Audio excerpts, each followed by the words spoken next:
Okay, it is Friday. You just survived another week.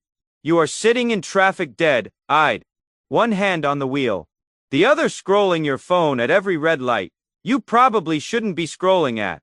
Your lower back hurts.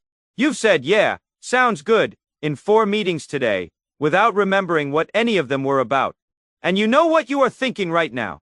I just want to eat something I didn't cook, watch something I don't have to think about, and not talk to a single human being until Monday. So you open DoorDash. You spend $24 on a burrito bowl that costs $11 at the restaurant. But hey, the $6 delivery fee and the $4 tip are worth it because you are done. You grab a bottle of wine or a 6-pack on the way in. You collapse on the couch. Netflix loads. You are out by 9:30 p.m. Sound familiar? Here is the thing though, that Friday collapse, that 24 burrito, that is not a treat. That is a symptom. And today, we're going to talk about what is actually draining you. Because I promise you, it is a lot more than you think. Let me hit you with something real quick. The average full-time worker in the US right now is pulling in somewhere between $62,000 and $80,000 a year. If you are in that range, you probably think of yourself as making roughly $35 an hour. That is what it says on the offer letter. That is what HR quoted you. That is what you tell people at parties. But here is what nobody tells you. By the time you factor in what you actually take home, what you actually spend just to show up to that job, and most importantly, the real number of hours your job is actually consuming from your life, your true effective hourly rate is somewhere between 15 and 22 an hour. In some cases, less. We're going to do the math together today, and I need you to stay with me, because the math is going to make you uncomfortable before it makes you powerful. Alright, let's make this real. Let's talk about Alex. Alex is 32, lives in a mid-sized metro, let's say the suburbs outside Atlanta, or maybe Columbus, Ohio. Has a decent office job, some student loan debt from a degree that kind of applies to what they do, and a partner they split rent with. Alex isn't living lavishly. Alex is just living, working, getting by, maybe saving a little. Alex makes $72,000 a year. Pre-tax hourly rate 34.62. On paper, honestly not bad. In 2026, that is solidly middle class. Let's peel that back. First drain, taxes and deductions. Alex's effective federal state tax rate lands around 22-25. Then you've got Social Security. Medicare FICA takes another 7.65 right off the top. Add in health insurance premiums, maybe a 401k contribution if Alex is being responsible. And suddenly that 72,000 gross is looking more like 49,000, 52,000 in actual take home. We're already down almost 20,000 before we even talk about living, but we're just getting started. Second drain, the commute bill. Alex drives 28 miles round trip to the office, 5 days a week, 50 weeks a year. That is 7,000 miles a year just for work. Gas depreciation, oil changes, tires. The IRS mileage rate in 2026 is hovering around 70 cents per mile. So that is $4,900 in vehicle costs just to physically get to work. Then parking. Let's say $120 a month for a garage spot or a lot. That is another $1,440. We're already at $6,300 in commute costs. And that is before we talk about the time. Alex spends about 55 minutes a day commuting, round trip, over a full work year. That is 223 hours spent in a car going to and from a job. That is nearly 6 full 40-hour work weeks sitting in traffic, unpaid, not building anything, not resting, not living. At Alex's advertised 34-hour. Those 223 hours represent 7,800 in life value evaporated. I call this the invisible life tax. Nobody warns you about it. No one puts it in the offer letter. Third drain, looking the part. Office job means office clothes. Work shoes that last 18 months. Haircuts more often than you'd bother otherwise. Maybe dry cleaning. Maybe a gym membership you keep because work stress is destroying your body. This stuff quietly runs 1,200, 2,000 a year for most people. Fourth, drain, convenience creep. This one's sneaky.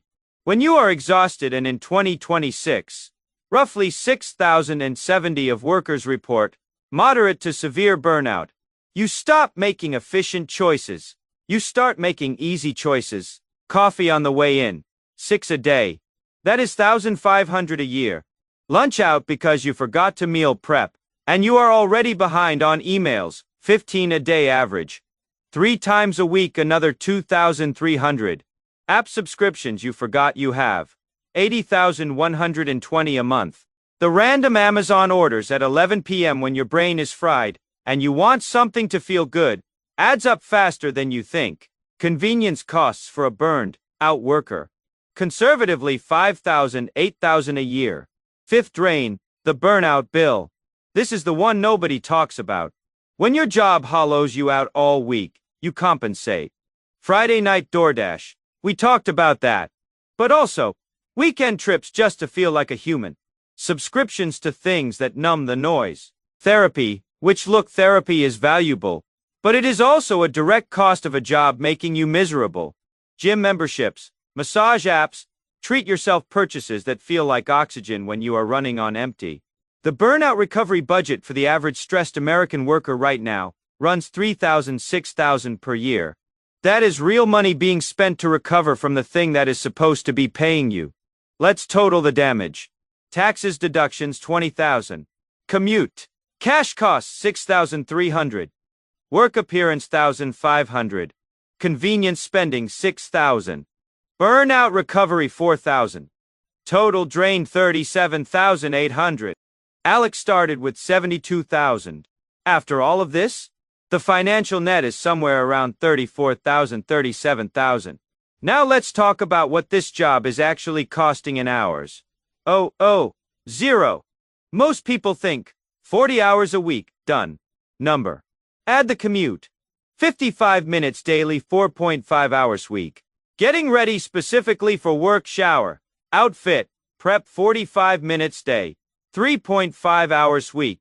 Decompression time, the hour or two where you are home, but you are not present. You are just staring at a wall or doom, scrolling because your brain needs to restart. Conservatively 1 hour day. Mental overtime, the Sunday dread, the emails you check at 9 p.m., the work problems you are solving in the shower, 57 hours week, for most salaried workers. Real weekly commitment for Alex, 5,762 hours. Annual hours consumed by this job, roughly 2,900, 3,100 hours. Here it is. This is the moment. Take Alex's real net financial benefit, $35,000 after all job-related costs. Divide by real hours consumed. 3,000 hours. Alex's true effective hourly rate, 11.67. Pause. You heard me right. $11.67. Now, every case is different.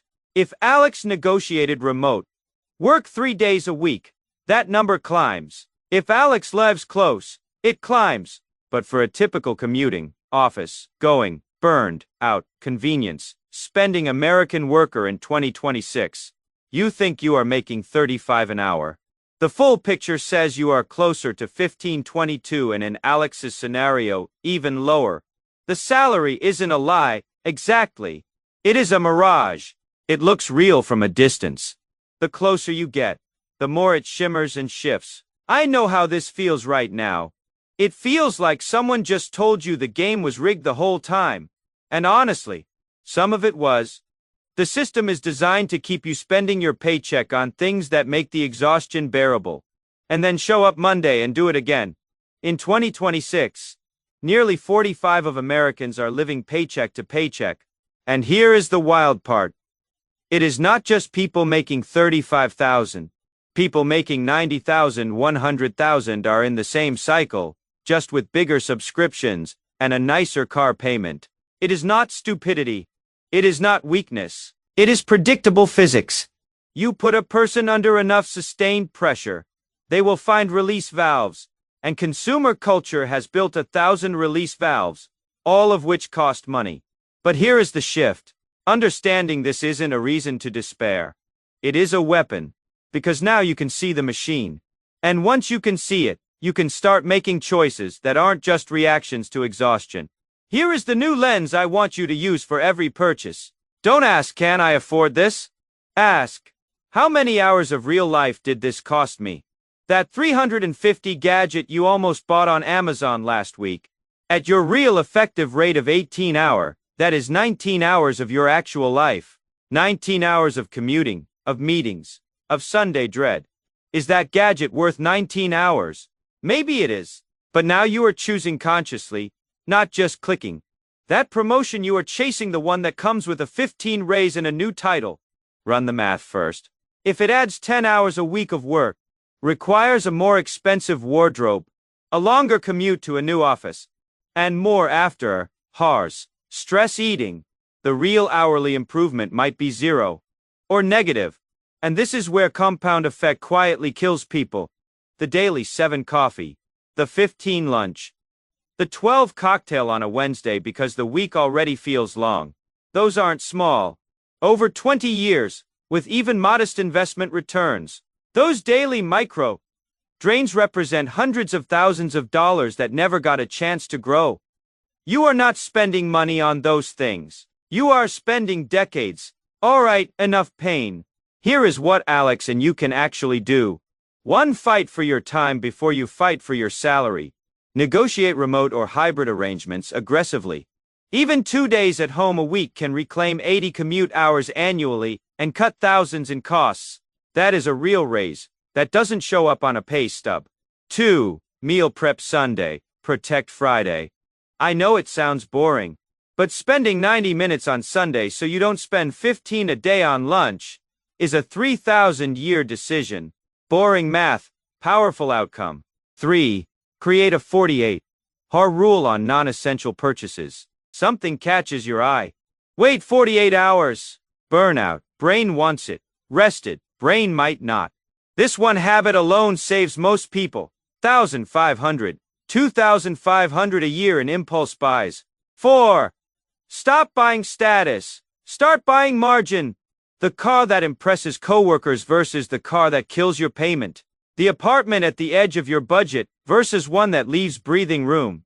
Every dollar of life margin, time, surplus, and savings buffer is worth more than the next tier of visible success. 5. Build a small sustainable income stream that doesn't require your presence.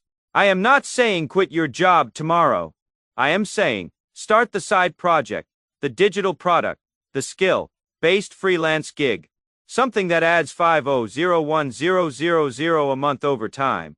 Because that $10,000 a year changes your options radically. The weekend challenge. This weekend, actually do Alex's math on yourself. Take your gross salary, subtract real taxes, commute costs, work-related spending, burnout recovery budget. Divide by your real hours. Write that number down. Put it somewhere you'll see it.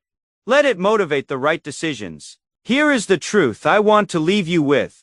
The system doesn't benefit from you knowing any of this.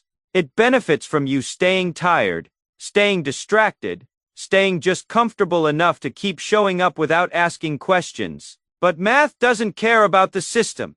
Math just tells the truth. And the truth is, you have more power than you think. Not by working harder, by seeing clearly, by knowing what your time is actually worth and refusing to let it bleed away invisibly into a commute, a lunch order, a purchase you won't remember. In 6 months, the moment you start treating your hours like the finite, irreplaceable resource they are, that is the moment everything changes. If this hit different today, do me a favor, hit like, subscribe if you are new here, and send this to one person you know, who is running on fumes right now. They need to see this math. I'll see you in the next one.